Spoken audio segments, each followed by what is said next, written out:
How's it going, people? Welcome to this week's edition of The Locker Room. We have an action-packed show here for you on Top 6 Fan TV. Subscribe to our channel, hit the like button, and share widely and wildly. We're going to have a fantastic time with me in the studio. These three other gentlemen. I'll do their introductions right after this. Oh, he's done it! Cometh now! Cometh the man! And it's that one, Willian! It's 8 goals in his last 8 Premier League starts at Emirates Stadium. Salah! Wow! What a strike by Mohamed Salah! Ball down the channel, and it's played into Fernandes in the penalty area. Oh. Aguero looking for the 1-2 Balotelli. He's won the title! Never know. Here's Harry Kane. Kane goes for what a goal from in business here. Lukaku scores on second debut. It's only taken 14 minutes.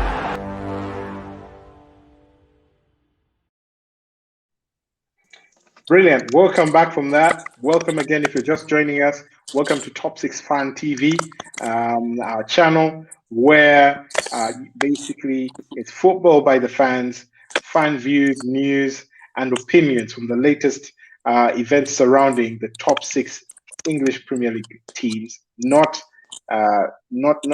top 6, traditional top 6, not basing on the current structure of the table. But yeah, welcome again. Hit the subscribe button, smash a like, share widely, and share wildly as well. So going into introductions, kicking off with my fellow Arsenal man, Neville. Welcome to the show. Welcome to the show, Neville. I'm glad to be here. Thanks, Matt. Fantastic. Good to have you back. Me and Neville go way back. And another friend of mine, Mr. Nate Mulindra, Manchester United man, Cristiano Ronaldo fan or fanatic, so to speak. Welcome to the show. Thank you so much, Matt. Good to be here. And great, fantastic. And finally, introducing Mr. Willis. Although he's in a red jersey, that looks like a Uganda Cranes jersey, but he is a Spurs fan, Tottenham Hotspurs fan, people, and he's actually the president of the Uganda Tottenham Hotspurs fan club. Welcome to the show, Willis.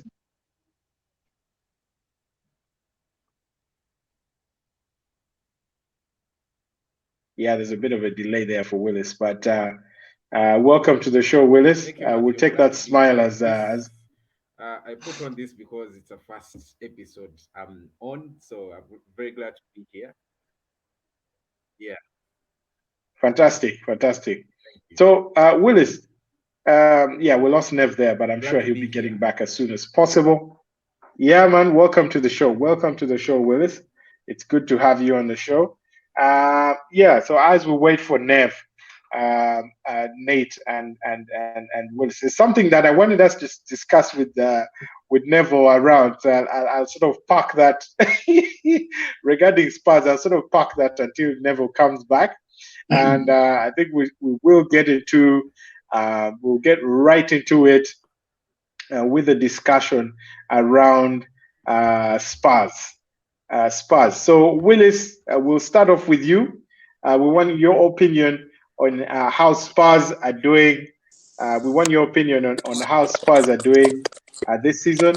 Neville, welcome back. We had lost you for a moment. I hope you can hear us clearly. Yeah, very clear. Brilliant. So Willis, now that I have Nev back, I'm going to be, I try to be impartial in these shows, regardless of my sitting as an Arsenal fan. I will hand the mic for Arsenal today to Neville. But Willis, tell us something. You made a very interesting remark, just a few moments ago when Neville asked you how long you had been a Spurs fan, and you said since 2018, right? And tell us which club you were supporting before that.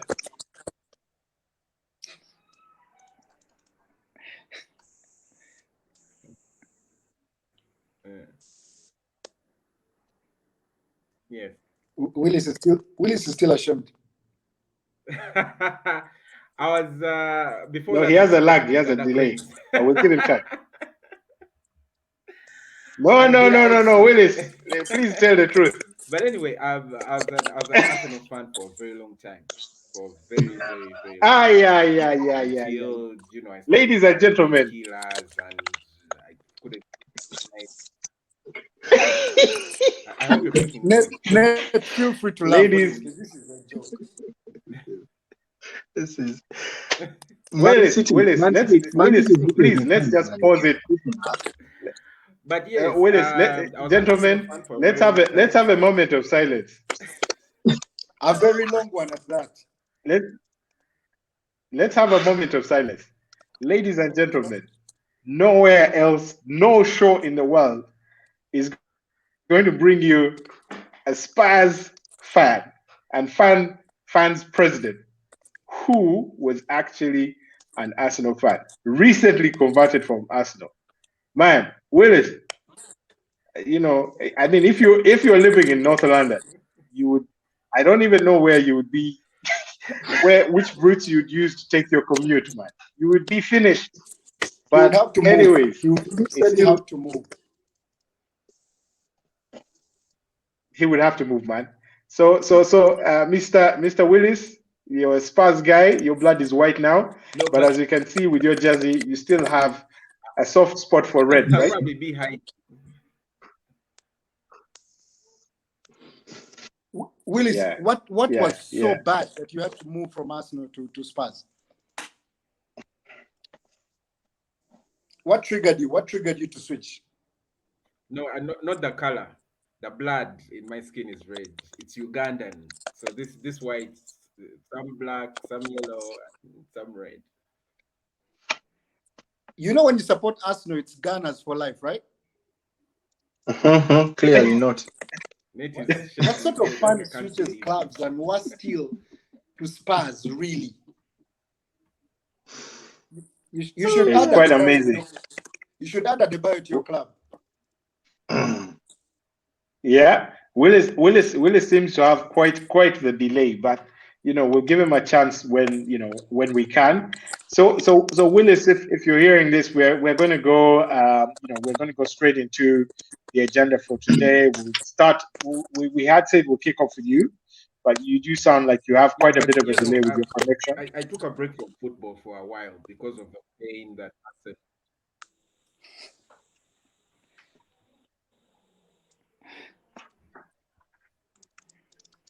Yeah, Willis seems to be having a delay there, but we will have him back. We will have him back. I think let's move on, gentlemen. The nuclear bomb has been dropped. We have an Arsenal fan in there who is, the Spurs fan president. Oh, a Spurs fan, so to speak, and he will be back. Willis, it will be good to have him on the show. Ladies and gentlemen, let's get right into it. Mathew, Yeah, Neville, you say? One person. That's why Willis is the chairman. My man, I think I'm going to take I don't know how long I'm going to take to recover from that one. First I've ever had. Anyway, let's get right into it, gentlemen. Neville, we're kicking off with you. We're discussing Arsenal. The English Premier League is back, ladies and gentlemen. We're all excited, and I'm sure everyone is looking forward to the weekend. We have people who have fantasy teams, lining up their squads. A lot of Cristiano Ronaldo people coming in to make Cristiano Ronaldo acquisition. So it's an exciting time to have the Premier League return this weekend. So we do expect an action-packed week. But kicking off, ladies and gentlemen, Arsenal host Norwich. It's the relegation derby. Neville, I never thought in my life I would ever look at a table and see Spurs at the top and Arsenal at the bottom. Never heard of it. Is Arsenal's season going to reboot with the resumption of this weekend?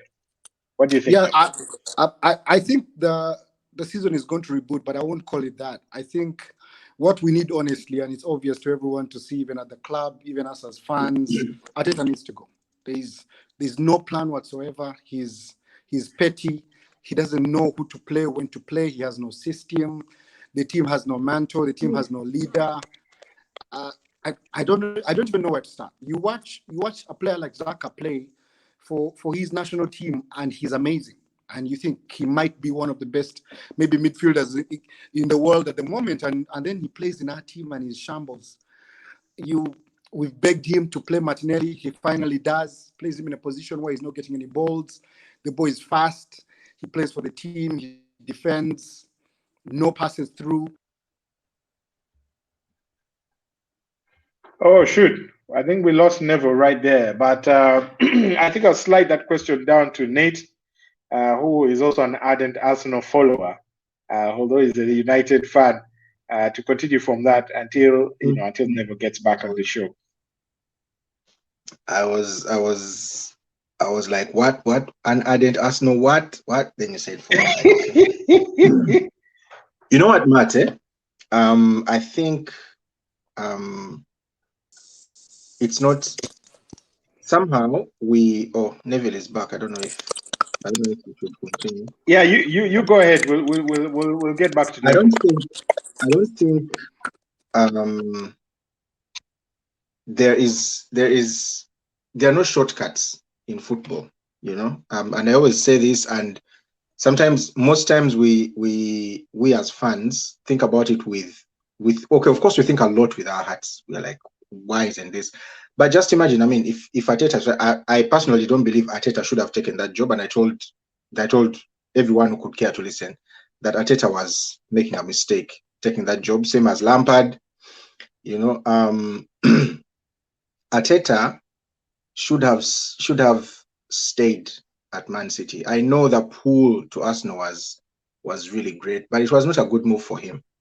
However, the problem with Arsenal is at the top. Now, it does not matter who, even if it's Guardiola who comes to coach all those players, it will not matter who comes to sit in the dugout, to coach the team, to manage the squad. Just look at Arsenal has spent the most money this transfer in England. I think in England or in Europe even. I think in Europe. In Europe. Yeah. Yes, in Europe. But so is the problem really at the top? They have spent the money. The problem is at the top. The problem is with Edu. The problem is with the Cronkies. The problem is with Arteta. Eventually, of course, because he's the one who coaches the team and he's the one who signs off on these players. But it is really, it's really a management problem, And if that problem is not solved, it does not matter who you bring in. Because if you bring Conte is going to ask for players, and you don't have the money to give him the players he needs. People are buying Ben White and these cheap goalkeepers and all this, and they're spending a lot of money on signings that are really not up to par to take the club to where they want to be, and they want to get there fast. However, they're not buying the machinery to take them there at that speed. So it's just So I'll basically cut you there and move on to Neville. Nate introduced or made mention of Edu there, our technical director, at Arsenal, and this is courtesy of AFTV, who sourced this from Sky Sports, an interview that Edu had with Geoff Shreeves of Sky Sports. And these comments never set the internet ablaze, at least the Arsenal side of the internet, which is like 3/4 of the internet, ablaze. If you read this, he says Willis disagrees, but he deep down he knows. But he says that I don't want to go for that kind. They're asking him first of all, what position he thinks that the Arsenal should target for this season, and his response was, I don't want to go for that kind of for that kind of numbers, such as 4th, 6th, or top 8 or top 10. I'm really looking forward to see the squad play and fit together because I didn't see yet. And me and Mikel believe that this team can have a very good season. Neville, can you reflect upon those comments? Several Arsenal fans were just left flabbergasted by this and disgusted by this. Some calling for Edu's head. What are your comments? Is this a reflection of what's going on at the top? Mathew, if I'm not mistaken, I already said Arteta out, right? Well, this is the part where I actually say both Arteta and Edu need to go. Literally, he's clueless. Everything he's doing at the club.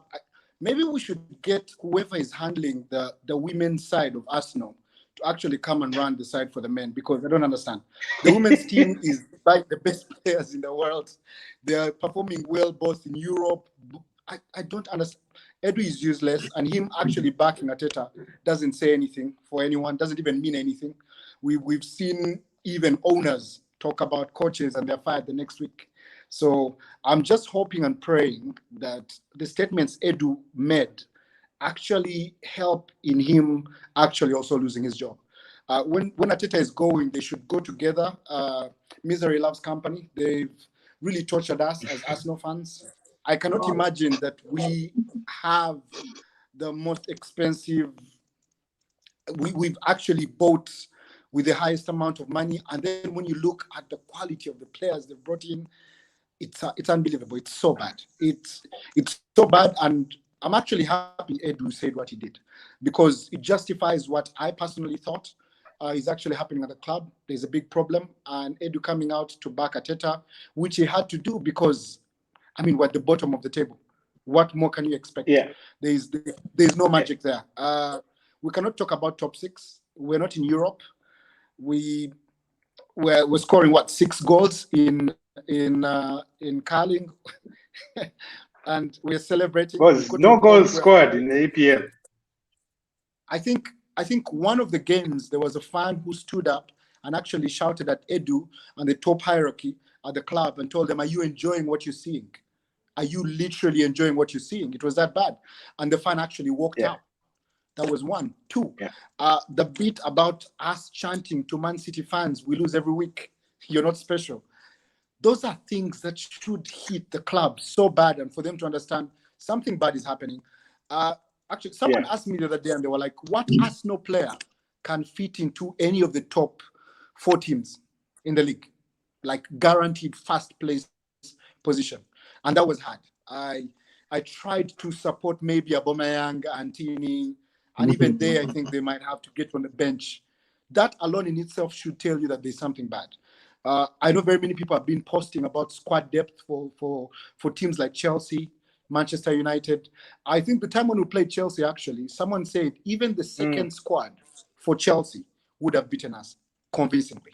And Nev, let me just hold you there on that point of squad depth, because that's a very important point right there. And if you look at this, Edu's emphasis here in his comments is basically aligned to Mikel Arteta's excuses over the first 3 games, if I should call it that he had a lot of key players out injured, who as a result of the international break, fortunately for him, are coming back. Looking at the potential lineup, first team with everyone fit. This is the team that Edu, I think, expects to have playing consistently, and he feels that this team will be able to. We cannot even say whether he feels that it will be able to compete for top 4, top 6, or qualify for Europe, or be relegated, because he actually did not compete, right? But let me actually swing this to Nate, the United man. You know what your United team does look like. Do you feel this team can actually break into the top, let's say top 6? The Arsenal team? Yes, the one that is on your screen right now. Share the full, basically a fully fit squad, first 11. No. Net is a closeted Arsenal fan, and he needs to come out one day and just accept. He follows everything about Arsenal more than he does for Man U. So that is a lie. Looks like it's the Arsenal show, right? I just want to. No, but no, none. Maybe. I like Saka. And I think Martinelli is talented, and Kieran Tierney. Aside from that, but I don't think they could break into any team in the top four. But those three Nate, what are you saying? We have Shaolin Temple, the Kung Fu master. We just signed him. Who's that? We can break into anything now. Oh, Are you the one who bought Takahiro? Takahiro, no. Takahiro, Tomiyasu. You can't do anything. Willis, what do you think? Do you feel this team? Let me ask the Spurs man here. Willis, out of respect, do you feel if this team plays consistently, they will be able to challenge for the top six, at least sixth place?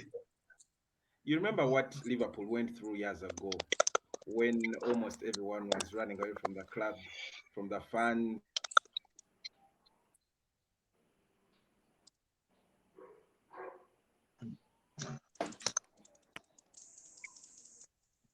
Oh, we seem to have lost Willis, right? Players, quite unfortunate. That's what happens when you start supporting Spurs.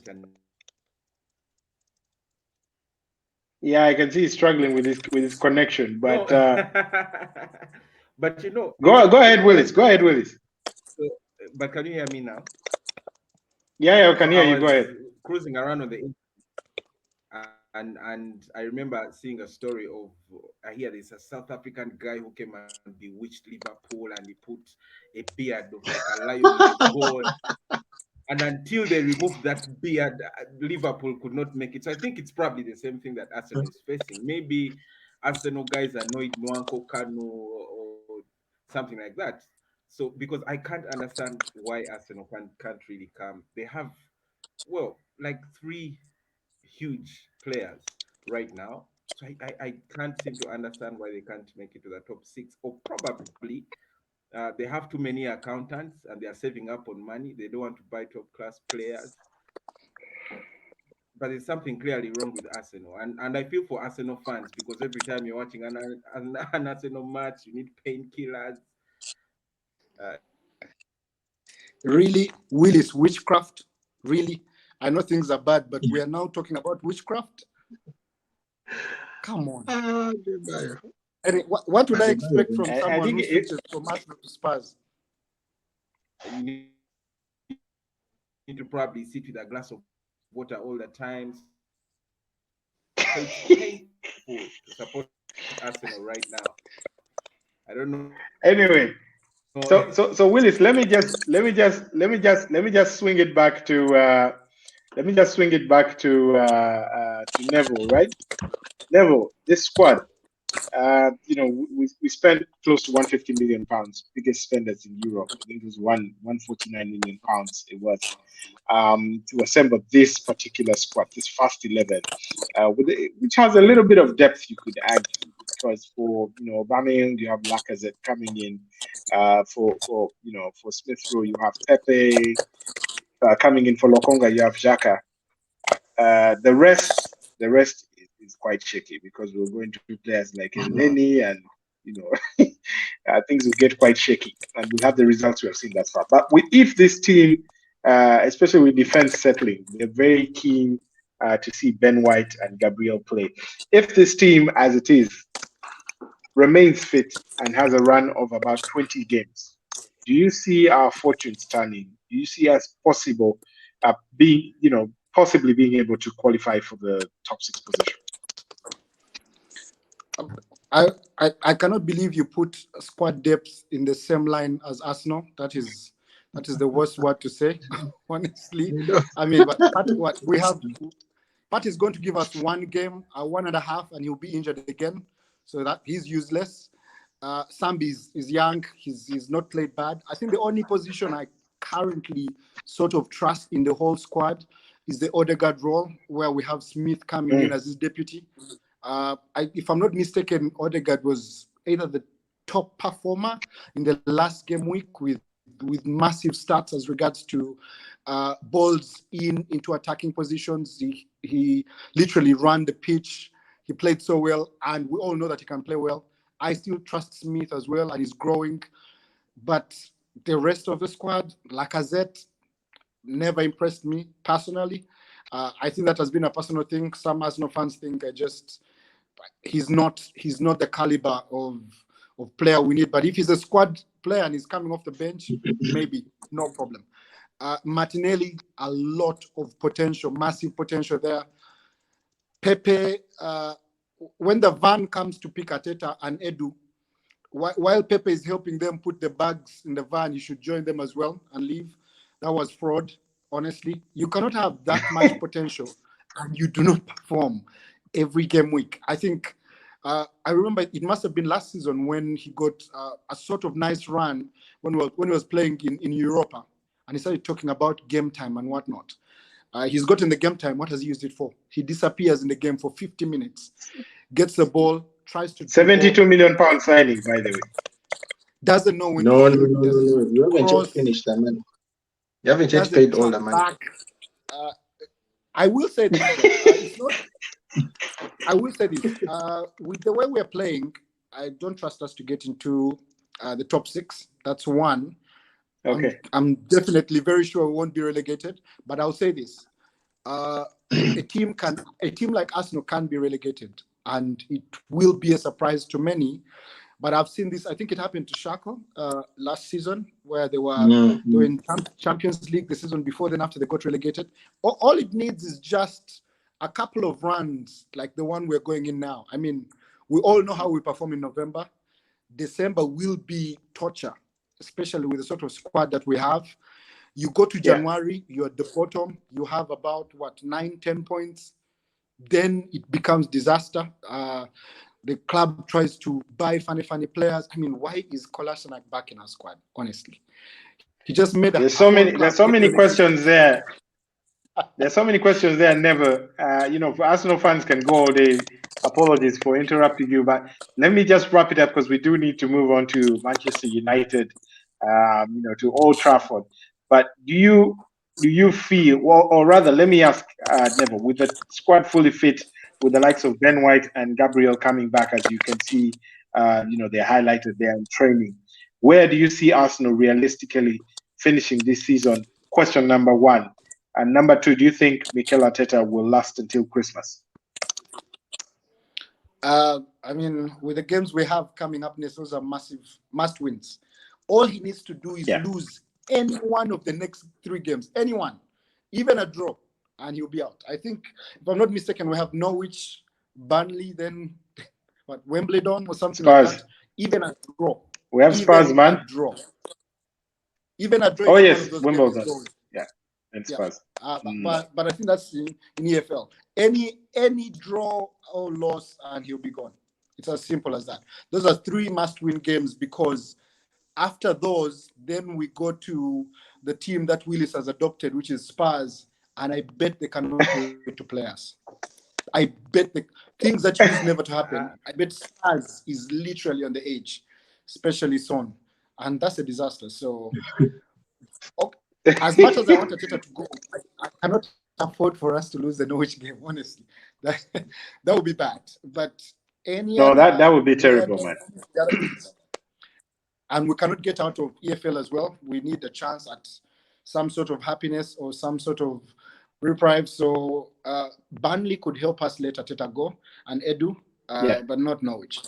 I think we might have a jump start against Norwich. If not, it will be curtains closing.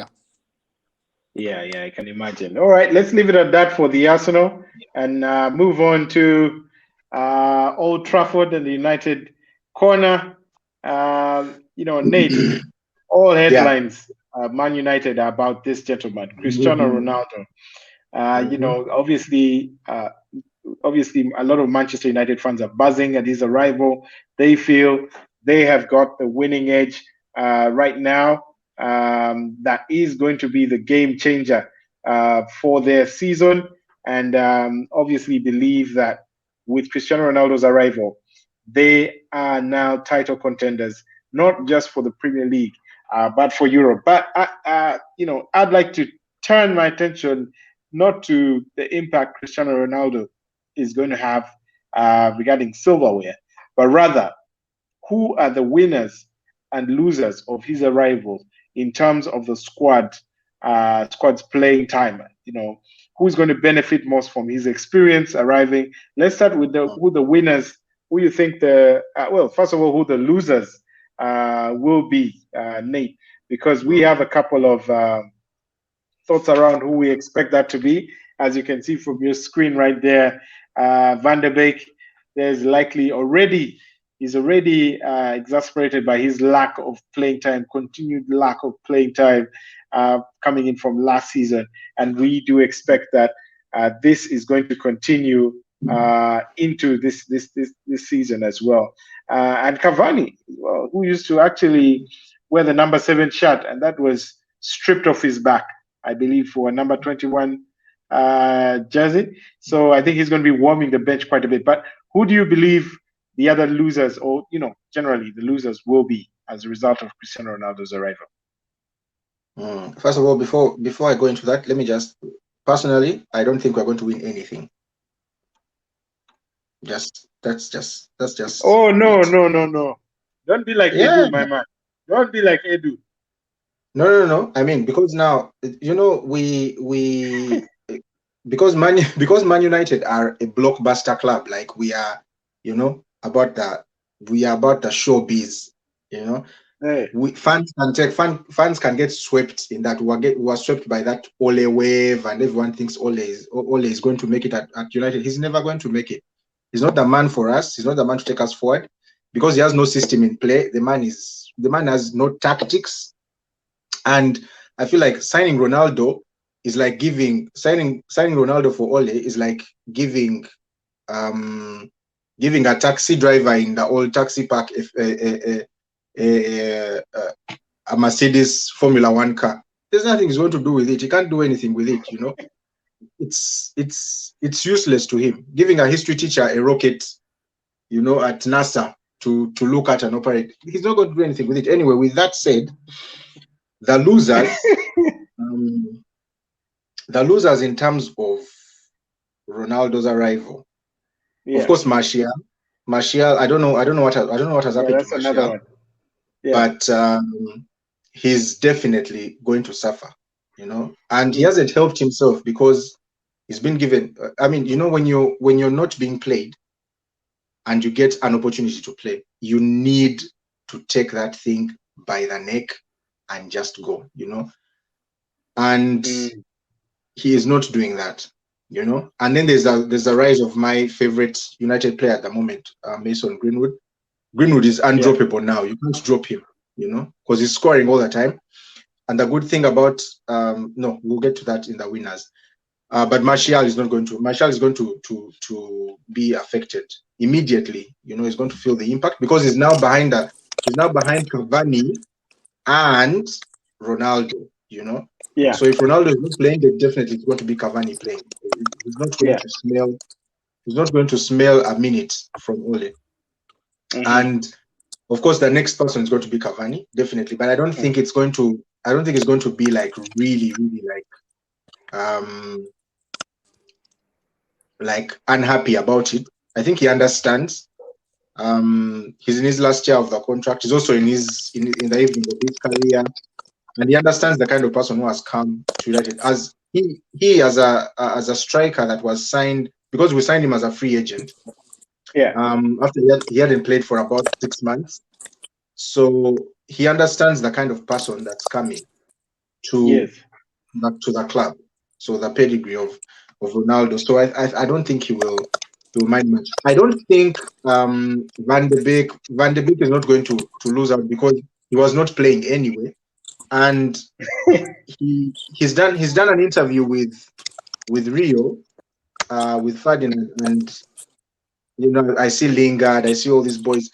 These boys do not play where Ronaldo plays, and Ole has the bad habit of sticking to a certain group of players and playing them until they are run into the ground.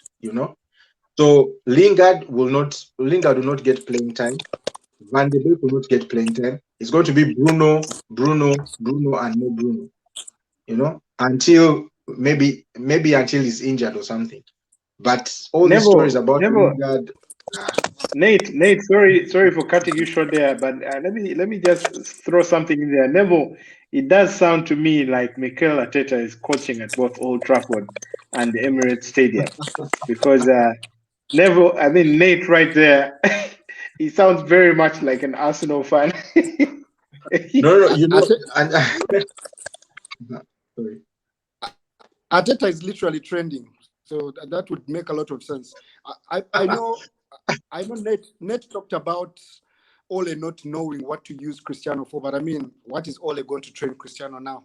He's the sort of player you just put on the pitch and he will do whatever he wants anyway. So I don't think that would be a problem. The only issue is, I think, is one injury away from a career-ending sort of injury, and he'll be out no matter how it is. Maybe age. He has managed to keep himself very fit and healthy, just like Ibrahimovic. So I don't think even an injury will take him out.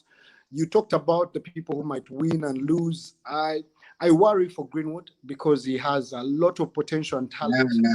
But I also think because of how he has taken his opportunity, I think he will still get some playing time, and he has a lot to learn from Cristiano. If he decides to actually take him on as a mentor, I think he will become a better player from the signing. Otherwise, what about this guy? Marshall has been mentioned. Never. Sorry. What about this guy Lingard? Let me give Willis a chance to chip in as well. Do you think Lingard is bound to be a loser or winner as a result of Cristiano Ronaldo's arrival? Well, for me, I think that every player at Man United is going to be a winner in this one. I'll just give you an example of what happened at Spurs when we signed Gareth Bale. Everyone thought that the Sons and Lucas Moras are going to step off the pitch and what. But I think that these very huge signings that come through for teams, it's not about just the football, but also the players' targets as a person. So I don't think that Ronaldo is going to get as much time on the pitch as we the fans think he's going to get. I think that all these guys are going to probably learn from him as he steps on and off the pitch here and there. So I don't think he's going to take like 90% of the time on the pitch. So I don't want us to get scared that the Lingard and all the other players are not going to play. They are going to play and we are going to enjoy them.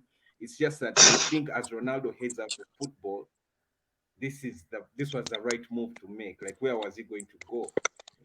So I think that is just come home to have a blast and play English football. Nate, what's your response to that?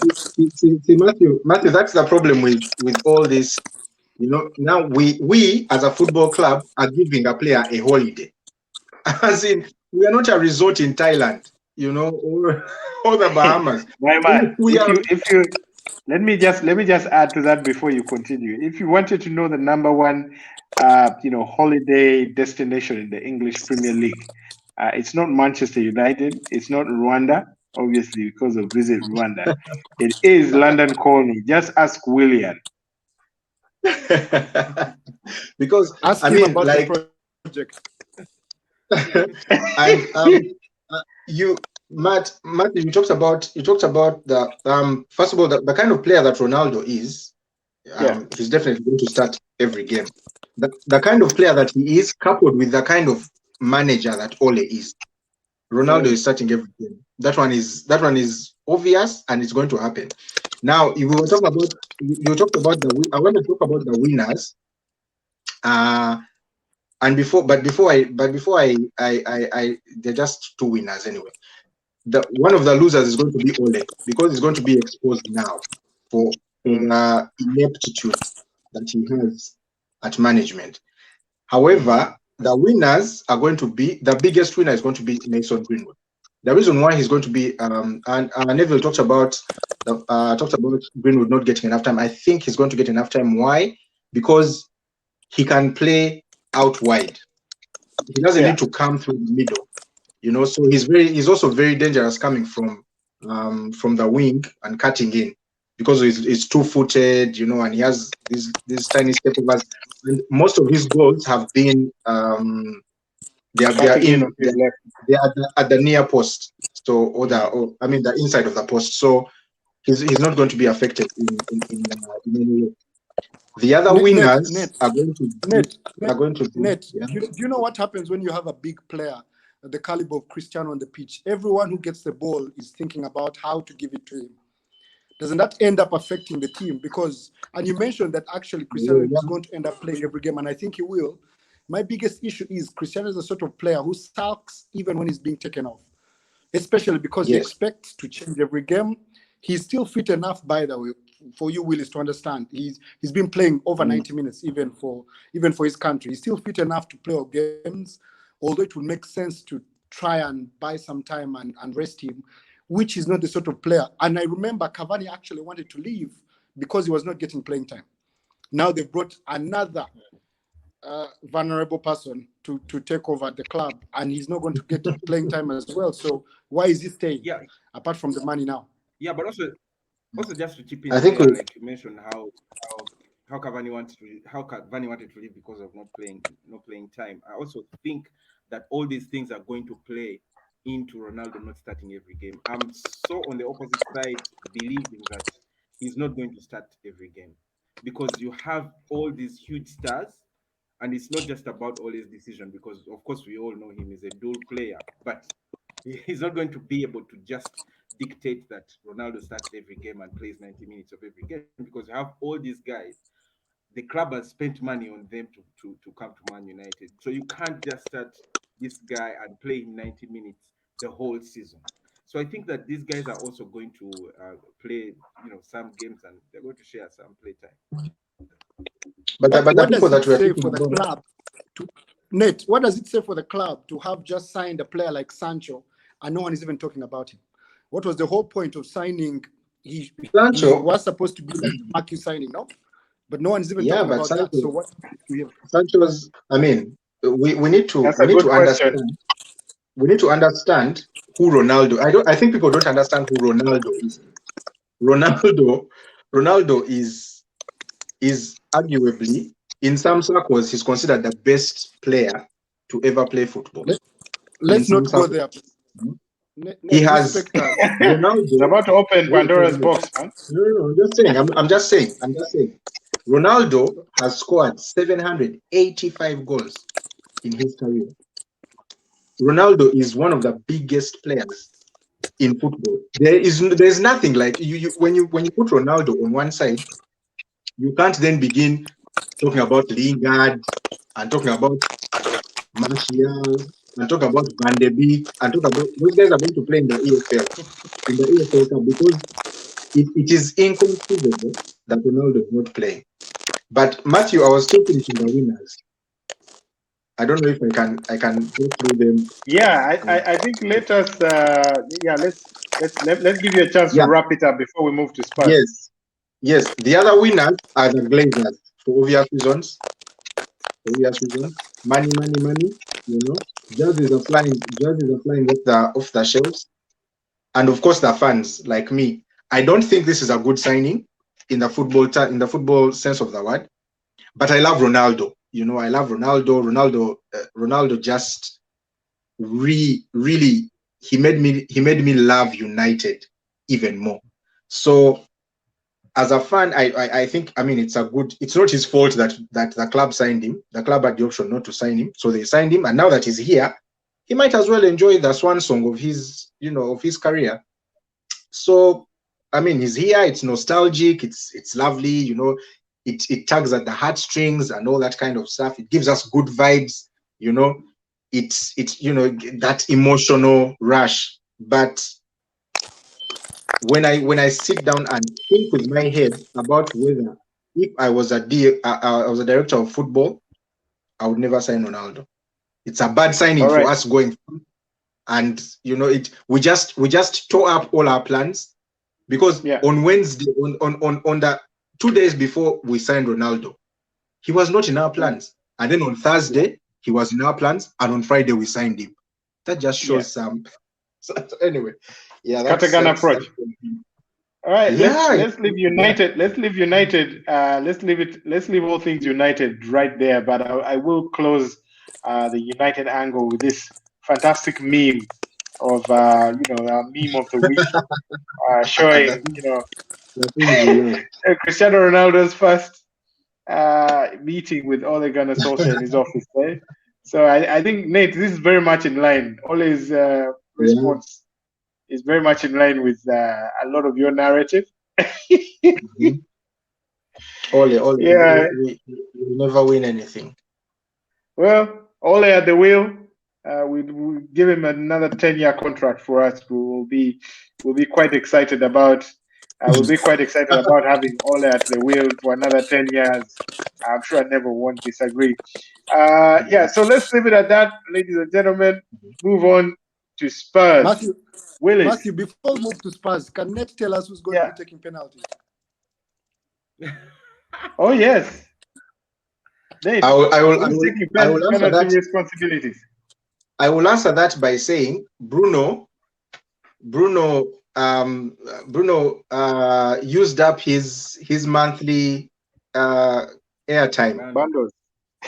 Yeah, his monthly bundles, trying to convince Ronaldo to come to United. So and seniority speaks, right? Even with the Portuguese national team. I mean, Ronaldo is the captain. So I mean, Bruno differs to Ronaldo. He really adores him. He's his role model. So it goes without saying that he's just going to leave everything to him. all right, let's wait and see how things unfold.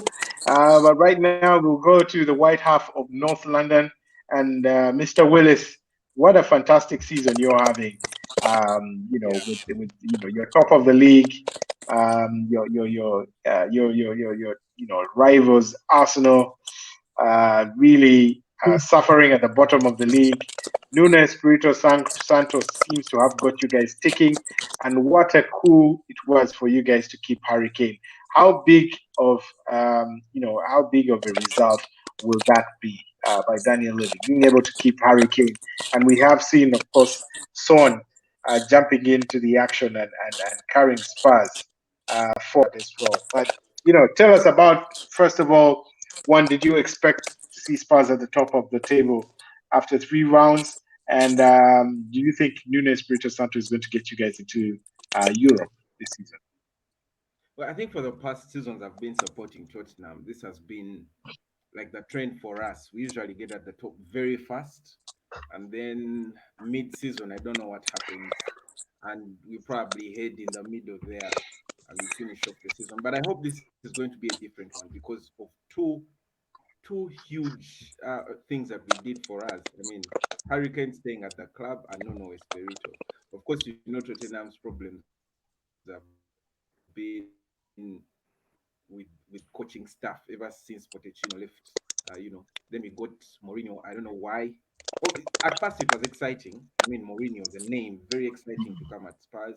But then I don't know what tactics he came with or what game plan he came with, and all of a sudden, big players were being benched, and we were not understanding what he was doing, and eventually he was showed the exit. But no, Espirito comes in with lots of ambition, I think.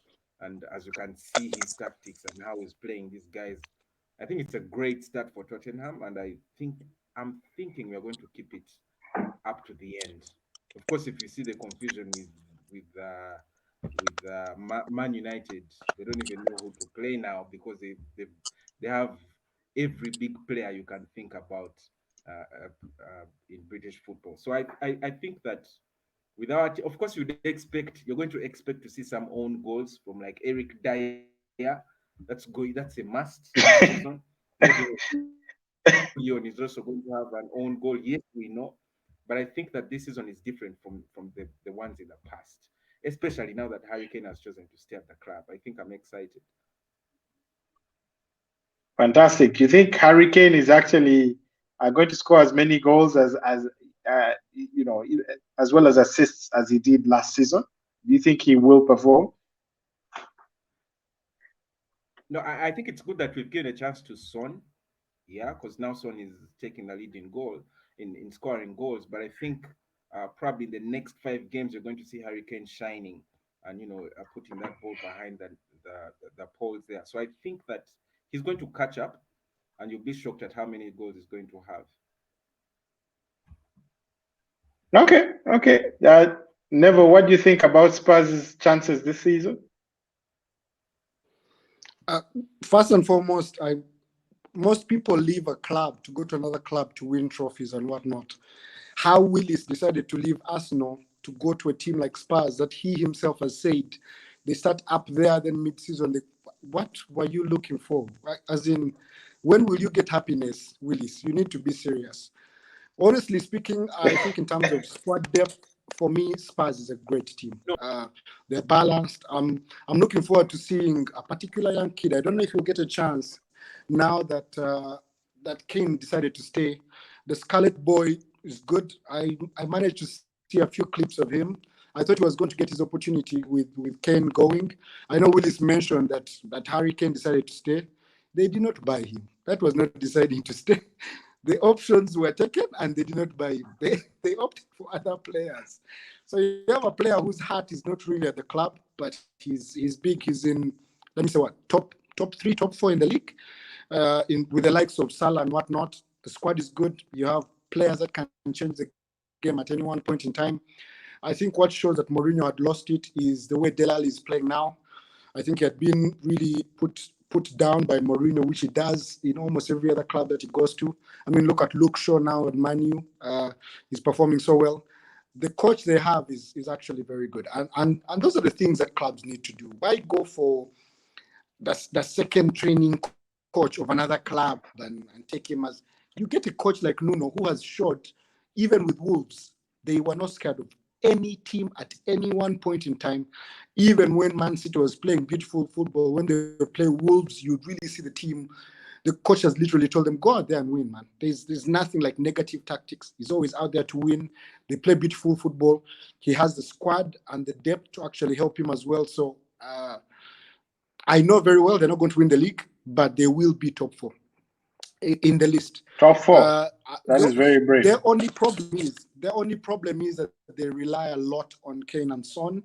If any of those two get injured at any one point in time, especially Son, the team always goes down. They don't have anywhere else to look to, and yet the squad is actually strong, which disturbs me about Spurs. I think that's the biggest worry. You cannot rely on 2 particular players through the season. I mean, I can honestly see Man U and City being the teams that have now squad. Oh, Chelsea as well have the squads that do not need to really rely on any one particular player. We're definitely not one of them, and neither is Spurs. Fantastic. Nate, your thoughts building onto that? I personally like Espirito Santo a lot. His demeanor, he's a calm kind of coach, so his man management is good, and I like coaches who can use what they have to accomplish, whatever it is that they need to accomplish. And he did that very well at Wolves. I think Espirito Santo would thrive. Well, when he was at Wolves, I thought he would thrive in a team which gave him resources, to money to spend on the players that he wanted to spend on. And I think Tottenham gives him that. They've spent quite an amount this summer, and they've bought some very nice players. And I like that is it Brian Gill? Brian Gill from Spain. He came in. He's a Spanish international. Yeah, I had Romero from Atalanta. Yes, Romero is very good. Argentine international. I think they've sorted out that Alderweireld and Vertonghen problem. It was a nightmare for them. That defense was losing its legs. But they've come in. I think Romero will do quite well. Reguilon is very good. He does very well. Of course, they have Tanganga with assisting Tanganga. Well. But but even right now, they've started a season, and Nuno's team is not new to that whole winning 1-0 kind of thing. And I think they've won all their games 1-0 as of now, right? If I'm not mistaken. Net, you're not going to talk about Hoiberg. About who? Hoiberg, Pierre-Emile Hoiberg in midfield there. The midfield destroyer. Hoiberg is good, but I like that play on the team squad every game week. I like that he has revived Dele Alli. You know, that's good. That is something that is very that is telling about Nuno. So I don't think Spurs are going to finish in the top four, because I believe Liverpool, that the Manchester clubs, Chelsea and Liverpool are too strong for Tottenham. But I think they'll be in the top 6. Mm-hmm. Yeah. Fantastic. Let me just ask Willis, where do you believe Spurs are going to finish in the table come the end of the season?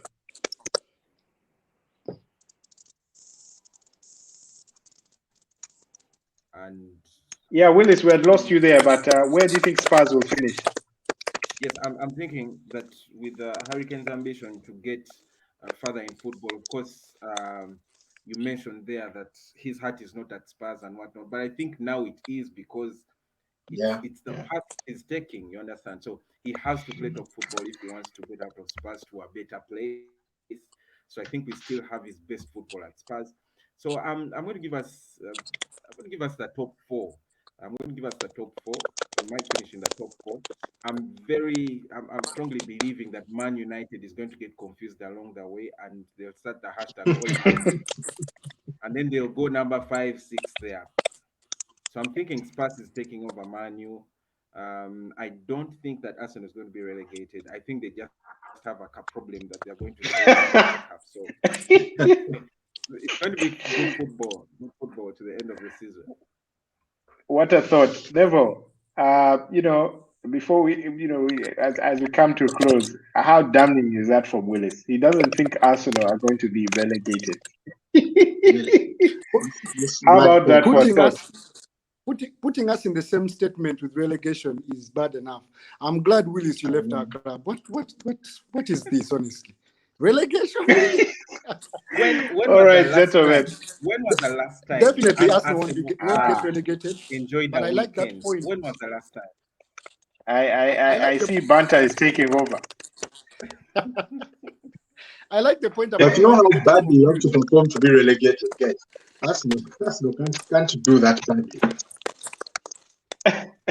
All right, gentlemen. I think let's leave it at that. What we're going to do is we're going to wrap up this edition of the Locker Room and go around, giving our predictions for this week's games, this weekend's games. Obviously, kicking off with Neville. What is your score prediction for the relegation derby, as they call it right now? Arsenal hosting Norwich City, a must-win game for the Arsenal. He has dropped off, but I'm sure we'll have him back. Let's move on to Manchester United. Nate, Manchester United welcome Newcastle to Old Trafford. Do you see Cristiano Ronaldo scoring a goal? Yes, goals. A brace, I think. A brace. Yeah, a brace. But I think Greenwood will get on that. I think we are going to stamp Newcastle. But I think Ronaldo and Greenwood will do in the score sheet. Bruno maybe as well. Give us a score. 4-0. 4-0 to the United. Cristiano Ronaldo with a brace. Greenwood with a goal in there. Neville, Arsenal, Norwich City, relegation derby. Give us a score there. That's the must-watch game of this game week, and my prediction is 5-1 to Arsenal. I feel like Arsenal might come out and want to prove a point, and Norwich might be the team to regret playing Arsenal at about this time. So that's my prediction. 5-1. Fantastic. And then Willis, Spurs travel to Crystal Palace. What result are you expecting there?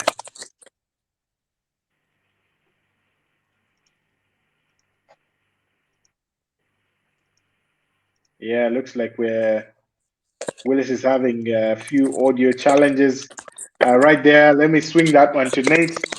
Nate, do you believe Spurs without I think Son picked up an injury in international break, a calf injury.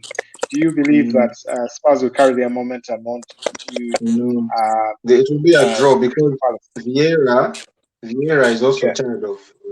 Vieira is going to. I think Vieira is going to defend. Yeah, because he's had a bad start. I think that it's going to be a draw. Okay. Fantastic. We also have the other top 6 teams playing. Manchester United versus Leicester City. Neville, how do you see that ending? Manchester City, you mean? Manchester City versus Leicester City, sorry. Definitely Man City to win. Give us a scoreline there. Scoreline, City play attacking. They open up, give a chance to Leicester. So I think it will end 3-1. 3-1. That's fantastic. And Nate, finally, Willis, are you back? Are you with us? Unfortunately not. Nate, I'll swing you the final one. Some good games this game week. Chelsea hosting Aston Villa. Chelsea win. Chelsea win. Yes. Comfortably. Give us a score. A Lukaku brace and Kai Havertz or Timo Werner opening his account. I think 3-0. Fantastic. Ladies and gentlemen, thanks a lot. I think we're going to end on that note. Thank you for joining us. Willis, sorry about your connection, but we are saying bye-bye. And thank you for joining us, Willis, president of the Spurs Uganda fan club, but also a former Arsenal supporter. I need to throw that in there, Willis, just in case fans are just joining. So, ladies and gentlemen, it's been a pleasure having Willis over here. Spurs fan, ardent Spurs fan now. Driven to Spurs by heartbreak. Hopefully, it won't happen again. He might be driven to Wimbledon, but yeah, we'll just keep that gate open for you, Willis. But thanks for coming, Willis. Thanks for coming, Nate and Neville. Yeah, sure. Thank you as always for coming and giving your opinions. Have a great week ahead. If you're just joining us, unfortunately you missed a lot, but feel free to actually play back, hit the subscribe button, smash a like, and share. Share as widely and as wildly as you can. It's been a pleasure. Cheers. Willis. Bye-bye, gentlemen. Cheers.